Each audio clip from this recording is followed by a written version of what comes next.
புத்தரை பார்க்கறதுக்கு அவருடைய சிஷ்யர்களும் ஆயிரக்கணக்கான பக்தர்களும் அவருக்காக காத்துக்கிட்டு இருக்காங்க. கையில் ஒரு விலை உயர்ந்த பட்டால ஆன ஒரு கர்ச்சீஃப் எடுத்துட்டு அந்த கூட்டத்துக்குள்ள அவர் என்ட்ராராரு. எல்லாருக்கும் ஒரே அதிசயமா இருக்கு, ஆச்சரியமா இருக்கு. ஏன்னா புத்தர் விலை உயர்ந்த எந்த ஒரு பொருளையும் தான் கிட்ட வச்சுக்க மாட்டாரு, கொடுத்தாலும் வாங்க மாட்டாரு. ஆனா இந்த மாதிரி ஒரு விலை உயர்ந்த பட்டு துணியாலான கர்ச்சீஃப் அவர் கையில வச்சிருக்காருன்னு எல்லாருக்கும் ஒரு குழப்பம். புத்தர் ஏதோ சொல்ல வராரு. எல்லாரும் ஆர்வமா அவரையே பார்த்துட்டு இருக்காங்க. புத்தர் கேட்கிறார், இது என்னது? விலை உயர்ந்த கர்ச்சீஃப், பட்டு துணின்னு எல்லாரும் பதில் சொல்றாங்க. புத்தர் என்ன பண்றாரு, அதுல ஒரு 5 முடிச்சு போடுறாரு. காட்டி இப்போ இது என்னதுன்னு கேட்கிறாரு. இப்போவும் அது பட்டு துணியாலான அதே கர்ச்சீஃப் தான். புத்தர் கேட்கிறார், ஒரு மாற்றமும் இல்லையே, இது பட்டு துணி தானே, அதே துணி தானே? ஆமா. இதுக்கு முன்னாடி இது என்ன? இதுக்கு முன்னாடியும் அதே துணி தான். உங்களுக்கும் எனக்கும் உள்ள வித்தியாசம் அதுதான். இந்த முடிகள் அவிழ்ந்ததால் நான் இங்கு நிற்கிறேன், இந்த முடிகளில் சிக்கி இருப்பதால் நீங்க அங்க இருக்கீங்க. இது 2 தான் நம்மளுக்குள்ள இருக்கிற வித்தியாசம்னு சொல்றாரு. அதுக்கப்புறம் புத்தர் பேச ஆரம்பிக்கிறாரு. அந்த 5 முடிகள் என்ன அப்படின்னு. வயலன்ஸ், வன்முறை. வன்முறை என்பது சொல்லால் செயலால் நீ பிறரை துன்புறுத்துவது, உன்னை துன்புறுத்துவது. இப்போ நீங்கள் காலையில் எழறீங்க, அந்த நாள் ரொம்ப நல்ல நாள், எழறீங்க, வாட்ஸ்அப் ஓப்பன் பண்ணுறீங்க, ஃபஸ்ட்டு ஒரு வீடியோ பார்க்குறீங்க. இன்னைக்கு சோஷியல் மீடியாவில் நீ தமிழனாக இருந்தால் ஃபார்வர்ட் பண்ணு, நீ மனுஷனாக இருந்தால் ஃபார்வர்ட் பண்ணுன்னு எல்லாத்தையும் ஃபார்வர்ட் பண்ணிடுறாங்க. அதை ஓப்பன் பண்ணி பார்க்கும்போது நம்ம துன்பப்படுவோம் பாருங்க. ஐயோ, 2 குழந்தைய விஷ வச்சு ஒரு அம்மா கொள்றலா, எப்படி இது?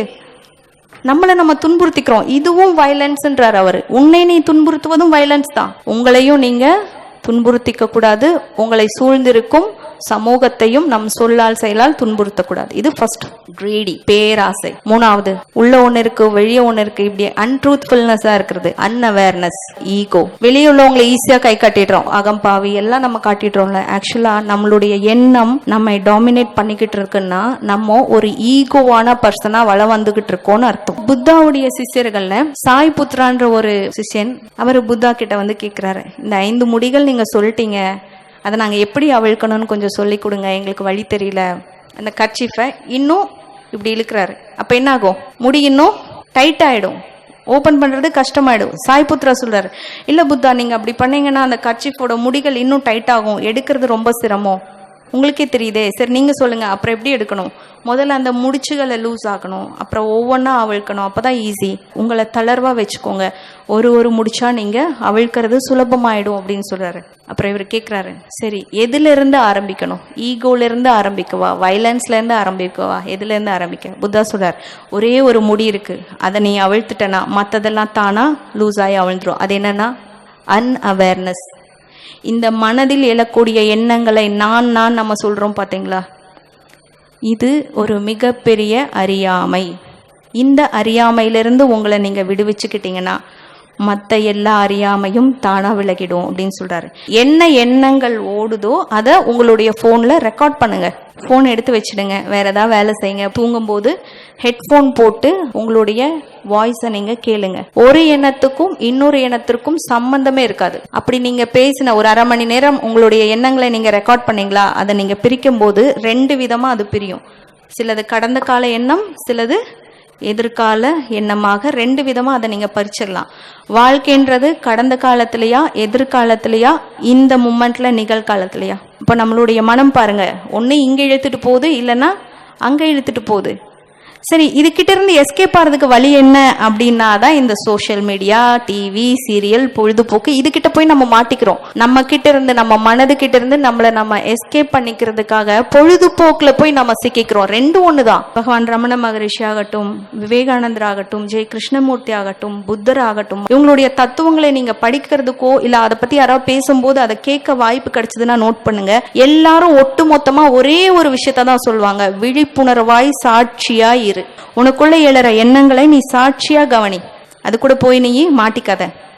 ஒரு பறவை பறக்கணும்னா 2 சைடு பேலன்ஸ்டா இருக்கணும், 2 பக்கம் ரெக்கை இருக்கணும். நீ உன் சமுதாயம், வாழ்க்கை, குடும்பத்துக்காக நீங்க ஒரு பக்கம் நீங்க செய்யும் போது உங்களுக்குள்ள நீங்க யாருன்ற தேடலையும் நீங்க ஆழமா போகணும். ஒரு மரம் வளர்ந்துருக்கு, அந்த மரத்தை நம்ம பாக்குறோம், அதனுடைய பிரான்ச்சஸ் பாக்குறோம், ரொம்ப பெரிய மரம். அது எவ்வளவு பெருசா வளர்ந்துருக்கோ அந்த அளவுக்கு அதனுடைய வேர்களும் ஆழமா உள்ள வளர்ந்துருக்குன்னு அர்த்தம். நம்ம வெளிய சமுதாயத்துக்கு எவ்வளவு பெரிய மனிதராக வளர்ந்திருந்தாலும் நமக்குள்ள நம்ம யாருன்ற தேடலை நம்ம ஆழமா வேரூன்றி வளரணும். ஆனா இங்க வளர்ச்சி இல்ல. காரணம் என்ன?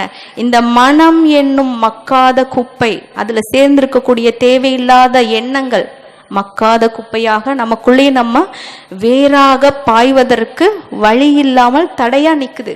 எப்படி நான் வேர் நோக்கி எனக்குள்ள நான் வளர்றது? என்ன ரூட்? இப்போ நீங்க உங்களால முடியும்னா ஒரு 10 செகண்ட் உங்களுடைய கண்களை க்ளோஸ் பண்ணி உங்களுடைய எண்ணங்களை கவனிச்சு பாருங்களேன். எண்ணங்களை கவனிக்க முடியுதான்னு பாருங்க. நீங்க எண்ணம் கிடையாது, வெறும் சாட்சியாளனா உங்களுடைய எண்ணங்களை கவனிக்க முடியுதான்னு பாருங்க. இது என்னன்றது முதல்ல நம்ம கண்டுபிடிக்கணும்.